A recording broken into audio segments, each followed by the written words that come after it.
What do you think is the relationship between a matrix, a network, and a zombie? That is exactly the question we've been working on.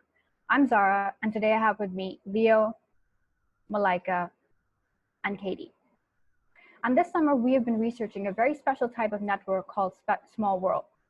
And we've been using tools from linear algebra to study the dynamics on these special networks and see specifically how heat and epidemics spread through them. So graph Laplacian provides a very efficient way of studying graphs using linear algebra.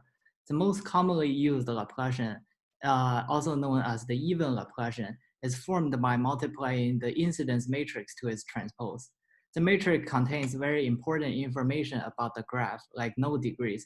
It can be used to model heat equation on graph. Interestingly, if we reverse the order of the multiplication, we'll get another matrix, usually known as the odd Laplacian. During our summer research, we compared the two Laplacians to see the similar and different properties they exhibit. At the end, we tried to construct a graph theoretic interpretation for the heat equation odd Laplacian. The Laplacian is important because it helps us find the solution to the heat equation. In this figure, we can see how the heat diffusion using the odd and even Laplacians are similar. However, the equilibrium is at different points. Furthermore, different networks diffuse differently. In this, scale-free networks have few nodes acting as large hubs. In the diffusion curve, we notice a point where the gradient changes sharply. In this random graph, the average degree of connectivity is high. Here we notice an extremely fast diffusion curve with the convergence time very close to 0. Small world networks have high clustering coefficients and low characteristic path length.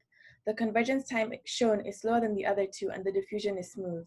This led us to the conclusion that the structure of a network affects its dynamics. Networks are graphs that are in between something completely symmetric and something random. These types of graphs are all around us. Examples include food webs and social media platforms such as Facebook. As defined by the Watts-Strogatz model, these graphs have lots of clustering and information spreads rapidly between the nodes. There are two indices that are used to identify and classify small world networks, but we chose to focus on omega. This newer index compares the graph of interest to a lattice graph. Omega values can range from -1 to 1, with intermediate values being classified as small world networks. These lattice graphs are formed through a process of rewiring.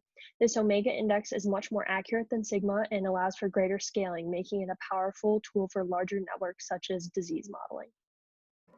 If you've ever wondered what would happen if there was a zombie apocalypse in a small world, our model suggests that everybody would turn into a zombie and there cannot be a human-zombie equilibrium. But this isn't just about zombies. Understanding how epidemiology works on small worlds is all the more applicable today with the ongoing pandemic. For example, with an SIR model, we see that the infections peak and then they go down because immunity is conferred. And that's a graph we've seen very commonly in the news these days. But with an SIS model, we see the curves plateau because immunity is not conferred. We also tried to simulate the disease in graphs stochastically so we could see how nodes are infected in real time. We're hopeful that our research will encourage and help others understand the dynamics of these special networks known as small worlds and help them research more on them. Thank you.